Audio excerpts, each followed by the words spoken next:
Would you like to play a game Another. that's set up for you I'm so down. called This or That? Let's do it. What do I win? Another beer.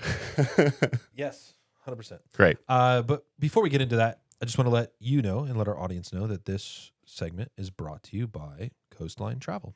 Oh, So, if you're looking to go anywhere in the world, I am. if you're looking for flights, hotels, or even some fun excursions, Sounds great. go to coastlinetravel.com and they'll take care of you. Amazing. They don't charge any fees. They just get all their cuts like all the other places do from the hotels and the airlines. So they literally just will do all the work for you and take care of you. That sounds great. I'm going to do that They're wonderful. They do all my travel. tonight. Yeah. I'm doing it. You should. Fine. If you're going to, let me know. 'Cause Maybe I will. I might happen to know some people there. Okay. Don't yell at me. I won't. I will yell at you now, though, because we are going to go into our first. Oh, Pretty good, that was right? Pretty That's good. pretty good, right in there. Landed right in the car. Right in the trash can. I'll try. That'll be a new thing. I'm going to try to shoot for it every time now. Literally the one with your name on it. Yeah. Take a picture of that. Take a picture of that. That'd be great. Great for the content. Yeah. We ask our guest the first question every time. Mm-hmm. Same question. All the rest of them are just fun and tailored toward you. So the first question here is tacos or pizza? Pizza. I got to go pizza because I like tacos, but if you had said burritos or pizza, it'd be harder. But I Good. We're going with pizza. think I'm going Love pizza. Live in a tree house or live in a houseboat? Treehouse. I love a good view. And yeah, that sounds cool. If you had a houseboat, you'd have to have another boat. to go Yeah, off that everything. sounds like a lot of hassle. I know houseboats Houseboats take are fun, though. upkeep. It's They're yeah. fun. Can I? All right. Yeah. Treehouse. It's like, can I have a maid live on the boat too? Can I have a boat in the tree? Can I have my treehouse look like a boat? Ooh, that's nice. Have you seen those like airplanes that people have like turned like they put Dude, an airplane and my just turned into a dream- full house and everything? Like My on a dream cliff? is to buy like an old firehouse or a church or like a prison Yeah. and turn it into a house. Oh, I've seen people do that. I want to do it. That's what I want to do. It's great. Fight one horse-sized duck or 100 duck-sized horses. Man, at no point did I know where that sentence was going. I didn't either. You were I saying didn't either. duck-sized horse or 100 One horse-sized duck or 100 duck-sized horses.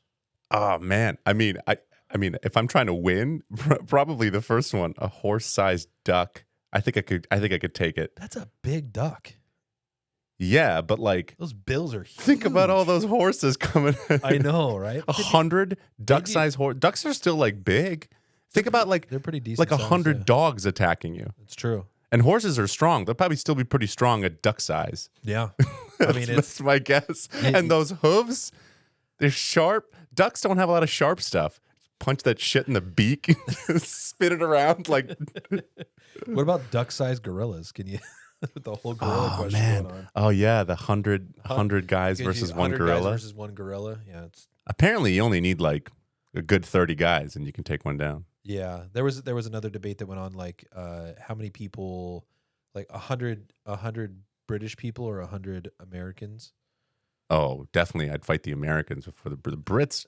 They're There was wild. but there was a whole thing like this one woman said like, oh no, you only need 30 Americans, and then she like went off on like a certain person from Jersey. Oh, another yeah, yeah. person from Texas, like who you'd want, specifically yeah. who you'd want, yeah. So I was like, that's pretty good, but you get like 100. This used to be different. I those questions used to be way weirder. Like it used to be like, would you rather fight like 100 toddlers or 100 elderly people? Yeah, yeah. Well, let's keep going. They might get weirder. Always have to sing instead of talk, or dance everywhere that you walk. Definitely sing because I'm a terrible dancer, which Craig will confirm. And I think I could probably I think I'd be better off singing than trying to shimmy into If you had rooms. to dance all the time, though, you would get better at dancing. I would hope. Not me. Look at these limbs. I'm like a wacky inflatable arm tube a man over here. Baby giraffe trying to catch a beat. Waffles or pancakes? Waffles. I'm a waffle guy too. They They're so hold good. the syrup so well in those do. squares, the little pools. Yeah, and I just And I can't get pancakes to be fluffy enough. I just can't do it. And it's got like a perfect grid for cutting. You can like, that's Yeah. the OCD inside one, of my one stick of butter per opening Yeah. of the waffle too. One viral clip or a lifetime of solid listeners. Definitely the last one, the second one.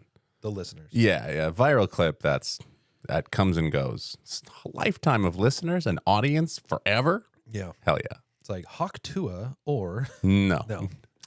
She Goes Away. Whatever the second option Have we is. heard of Hawk Tua a second time? No. Hawk Tua She's or been Hawk One. Is really what it's been. it'd be like Hawk Tua or doing a movie where you get probed and then had your stomach cut out. I'd be like, shit, man, it's still the second one. I think Sign me up for the probe. Yeah, sign me up for the probe. Guest star on a serious drama or get pranked on a reality show. Serious drama for sure. Yeah, I love serious acting. If you look at my acting reel, it's mainly serious stuff because I look like a dude who like kills people. So I book a lot of very dramatic dudes with guns kind of stuff, and I actually really enjoy it. I love playing a villain. Anyone watching this? Let me play a villain. I like being the bad guy. Book him. Book him. Be best friends with a ghost or a raccoon in a hoodie. Probably the ghost, because I feel like there'd be better use cases for that. Like you can get that ghost to go like listen to people, spy on shit. Raccoons and hoodies, I feel like there's no way they're reliable friends. Little trash. There's no way. Little trash pandas. No way they're reliable. I really value a reliable friend. Love it. I don't know. I'm making assumptions about ghosts. Maybe they're not super reliable. I mean, they died, so they did something wrong. I mean, is it like a Casper, the friendly ghost, or is it? Yeah, how old were they when they died? That's an important. evil one that haunts you every night. Exactly. Like, doesn't let but you you're sleep. friends with it. Yeah, that's true. But friends, I mean, Yeah, there's evil friends that haunt you. Yeah, there's some evil friends out there. Sleep in a bounce house or eat every meal in a hot tub. Oh, I would eat meals in a hot tub. I think I could do that. Sleeping like the Welshly Arms. The Welshly Arms. Lovers. Hello, lover. Hello, lover. Oh, that's one of my favorite skits of all time. Our bellies filled with goat meats. Bringing back the goat. Would you rather perform comedy while doing magic or while juggling? Oh, God. Magic. I've done that. It's not too bad. Juggling would be... I've seen some AGT of acts that have been good. That do comedy while juggling? No, did you do comedy while they're doing magic? Magic is a classic delivery mechanism for comedy. And it takes your eyes away from, like, you're Yeah. deceptively taking away from what your hands are doing kind of thing by making people laugh. Yeah, and there's also all kinds of stuff I mean, that's what crowd work is, just talking to the audience or having a reason to talk to the audience. Yeah. That's the big thing with crowd work. Like, I think good crowd work is when whatever you go to with the audience is more than just like, what do you do for a living? You know, like, because otherwise it becomes the same thing. Oh, you're a lawyer? Fuck you. You probably lie a lot. You fucking asshole. I bet you don't have sex. What about you? What do you know, like, that's what crowd work feels like to me. But with magic, you have a reason to talk to these people. So there's so much interaction there that could be funny. And you can make up things with, like, the cards, if it's a Queen of Hearts or it's a And Two it's of Spades magic. or whatever. It's novel. There's so much funny. Yeah, True. definitely the first one. Give advice to your younger self or get advice from your older self. I love this question. Oh, man, that's great.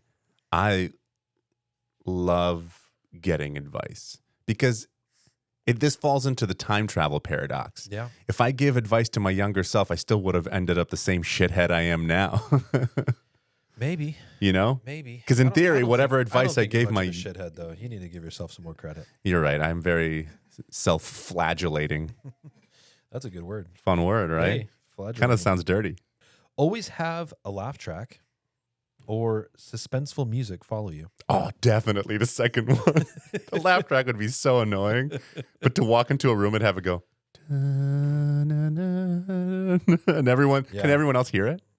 Yeah. Definitely the second one. Yeah. 100%. Or like you walk into the full frontal nudity and then it's just a laugh track. Yeah. And you're like, Yeah, I think I want to get my own laughs. I don't want a laugh track. yeah, love it. Mel Brooks or Monty Python? Oh, Mel Brooks. I think someone would kill me if I said the other one. As a Jewish comedian, that would be He's so good. That would be devastating. Yeah. Lloyd would probably walk through that door right now. He would probably. What did you say? He could probably hear you right now. Yeah, Mel Brooks is so talented. Brilliant. I mean, Monty Python is also amazing. Yeah, the phenomenal. Holy Grail, all of that stuff. But and obviously, I chose Monty Python especially with your time in in London. But Yeah. Mel Brooks is so good. He's And I love just I love in Robin Hood Men in Tights when he's playing the rabbi and he's going around giving brisses and has the wine and everything. It's so good. I think Mel Brooks's humor feels so effortless. Yeah. That's what I really want to embody in my comedy is how the effortlessness of it. I mean, Monty Python still feels effortless in how silly they can get and it doesn't feel put on. Yep. But Mel Brooks is just so like grounded in how funny he is. Yeah. You just know that he just gets it. He gets comedy at like a level that is so, he's like, I think that he sees the world like the Matrix, but comedy. Yeah. He sees the code. Only speak in riddles or only respond with movie quotes? That's funny. Probably the second one, honestly. Movie quotes? Yeah, because Guys kind of already do it anyways. yeah. The riddles would be just annoying. I feel like no one would ever want to talk to me. Hey, can you bring me that thing that looks like a clock but has 3 hands? Yo, fuck you, Greg. You know what? Fuck you. I'm not bringing you anything. I'm not coming over here ever again. Ever again. You got the riddles and these clowns. I don't like this. Here's a simple one. Ice cream. You doing a cup or a cone? Oh, I love a cone. Good one. What kind of cone, actually? Because I'm The sugar cones. the waffle cones. Yeah, definitely. Yeah. You ever been to Handles before? No. I go to Handles. No. Okay. I know they have them in Orange County. I've been to numerous ones in Orange County, but yeah. Handles ice cream. You know what I love is the ones that have like, so there's the cone that's like this, and then it gets like wider here. You know, like the classic ice, like the soft serve cone. But there's also the one that's like, it looks like it's like a wrapped waffle crepe thing.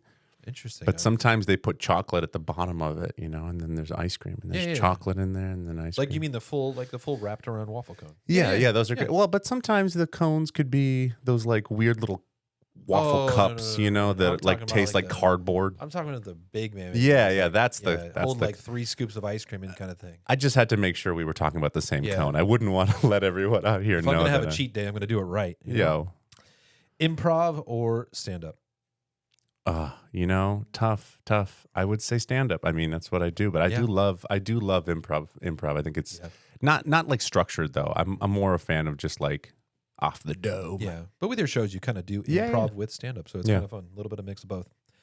Heckler battle or silent crowd survival? So what are either of those things? So would you rather, like, while you're doing stand up, have a heckler battle? So like battling with hecklers in your crowd, giving you a hard time, or just a silent crowd survival where you're telling jokes and no one scripts? Oh yeah, I'd fight some hecklers. I'm down for that. Although honestly, I don't get a lot of hecklers at my shows. I think I'm just so palatable, so likable. Everyone loves me. Write alone or collaborate in chaos? You like writing alone or you like collaborating? I like collaborating. I think I do better. I like to. I'm a big fan. I think that everyone has something to contribute, and I'm such a project-oriented person. I have no ego when I'm working on something. So, like, if you have a cool idea, I want it. Yep, love it. This is probably it's a tough one for me to answer if I was a stand-up comedian. But would you rather perform, or not just perform, but what do you prefer? The Comedy Cellar in New York, or the Laugh Factory in LA? Oh, I mean, I've never performed in the Comedy Cellar, but I'd love to do that. Have you been there before, though? Yeah, many times. I would definitely choose the Comedy Cellar. Have you been to have you performed at Laugh Factory already? Yeah, I've done the Laugh Factory. It's great. I mean, I think the tougher question would be Cellar versus Comedy Store. Okay. Like the main stage at the Comedy Store. Yeah. Craig, let's work on that. Let's call the people. Yeah. Let's call Mitzi. She's waiting. She's waiting. Hey, Mitz. Come on, make it happen. Your own residency and comedy club in Vegas, or go on a sold-out world tour. Definitely the second one. I love to travel. Yeah, that'd be fun. Also, Vegas is whatever. But I mean, if you got your own you're club, just doing a bunch of cool, right? Yeah, but like if you're doing a Vegas show, you're doing Vegas for people in Vegas, and I don't know if I like the people in Vegas. That's a good point. But I would go. But if at all the different cities, I would love to have a tour in a bunch of cities where people going like, I want to see Greg. Yeah. See, that's the thing that I am just like. That's the dream. You want to relate to a lot of audiences. Yeah, love that. I'm at a place in my career where the people who come to my shows, some of them might know who I am, but most of them don't. And so I have to do a lot of like groundwork at the beginning of my set. And it would be so nice to just show up in a room where people already have a good idea of who I am. So I can just kind of like, I don't have to worry about laying the pipes of making sure that they know that I'm not an asshole and that so that I can play with it. I will say, like, there's two comedians right now that just had world tours, right? You had Matt Rife and Andrew Schultz, and both hilarious in their own ways. But it was fun to watch. You're ready to pop. But I just say, like, He laughed because he laughed. There are Craig. Do we have to get him in the other room? So what I mean with those two is that they didn't just do their comedy sets. Like, it was fun to watch them interact with different cultures. Yeah. And some of their jokes were tailored towards different cultures. And I think that was really I actually entertaining. love the one thing. I'll give both of them a lot of credit for truly being unapologetic about who they are. And I think that's cool. Like, when it comes to comedy, confidence is so important, and I think it's pretty clear if you've been listening to this episode or watching it that I love to shit on myself. It's something I'm working on, but I look at those guys and I go, I want that kind of confidence. I want to get up there and just be like, what I'm talking about is hilarious, whether you like it or not. And I think that both of those guys, and that's why they're doing world tours, because they have that kind of confidence. So I'll give them all the credit in the world for that. Cool. Well, this has been fun. A fun little segment. And if you're planning on going anywhere in the world for your tour, make sure you go to coastlinetravel.com to book all your flights, hotels. Will you stop yelling at me? Just do it already. Thanks for spending your time with us today on the More For Me and You podcast. If you've made it to the end, we appreciate you. Now, go do us a quick favor. Please like, comment, and share this episode. And before you go, don't forget to subscribe so you never miss an episode with the incredible guests we have coming up. You can also follow us at Momi2 Podcast on Instagram and on TikTok. Oh, and for your next movie night, check out the Momi2 app. It's free and packed with amazing movies and shows you've probably never seen. Until next time, take care, stay safe, and we'll see you in the pod.